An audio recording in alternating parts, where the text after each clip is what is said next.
আওয়ামী লীগের ভোটাররা যদি একটা অপশন খুঁজে পেত যাদেরকে ভোট দিলে পরে তারা ক্ষমতায় আসবে, এরকম কাউকে হয়তো তারা ভোট দিত।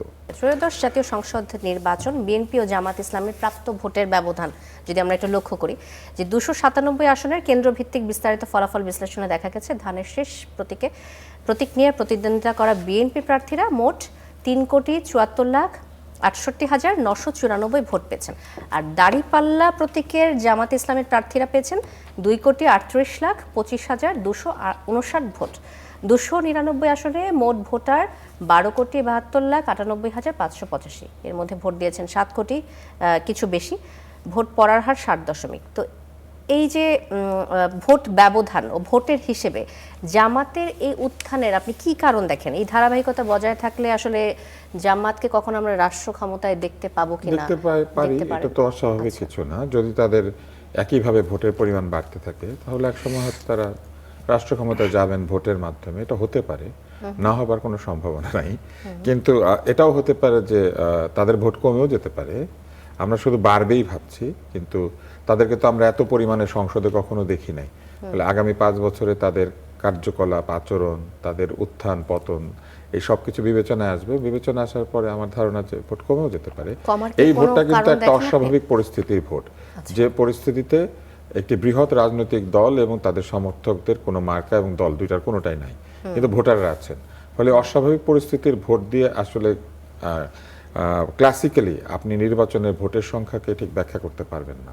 কেননা আমরা বলতে পারি না যে যারা ভোট দিয়েছেন তাদের মধ্যে কত পার্সেন্ট আওয়ামী লীগের ভোটার জামাতের বাক্সে দিয়েছেন আর কত পার্সেন্ট আওয়ামী লীগের ভোটার বিএনপির বাক্সে দিয়েছেন। আর এর মধ্যে এনসিপির ভোটও কিন্তু আছে। জেনজিদের যে ভোটটা তারা এনসিপির কাছ থেকে পেয়েছেন এই পরিমাণটা কিন্তু 3%-এর মতো।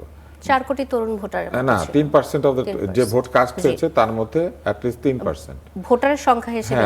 হ্যাঁ, মানে 7 কোটি ভোটের মধ্যে অন্তত 25-30 লক্ষ ভোট বা 40 লক্ষ ভোট এসেছে এনসিপির ভোটারদের কাছ থেকে। তো 40 লক্ষ ভোট যদি এনসিপির কাছ থেকে এসে থাকে তাহলে এই 40 লাখ ভোট বাদ দিলে জামাতের ভোটের পরিমাণ আরো 40 লাখ কমে যাবে। তখন ডিফারেন্সটা প্রায় 1 কোটির কাছাকাছি গিয়ে দাঁড়াবে এখন, বা 75 লাখের কাছাকাছি গিয়ে দাঁড়াবে, বা 65 লাখ এরকম কিছু একটা। জি, আচ্ছা। এটা কি বিশেষ পরিস্থিতিতে জামাতের আসলে এই ভোটটাকে ঠিক ভোটের অঙ্ক করার জন্য এই ভোটটা ঠিক মানে ক্লাসিক কোনো ভোট নয় যেখানে আপনি আলাদা করে বলতে পারবেন যে কোন দলের আসলে উত্থান হয়েছে।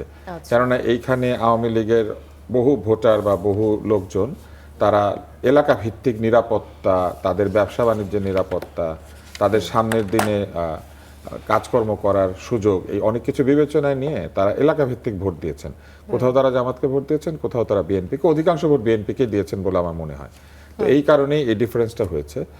আমার মনে হয় না যে ঠিক মতো নির্বাচন যদি হতো বা তাদের ভোট দেওয়ার কোনো একটা আওয়ামী লীগ অংশগ্রহণ, আওয়ামী লীগ অংশ নিল না ধরেন, আওয়ামী লীগের ভোটাররা যদি একটা অপশন খুঁজে পেত যাদেরকে ভোট দিলে পরে তারা ক্ষমতায় আসবে, এরকম কাউকে হয়তো তারা ভোট দিত।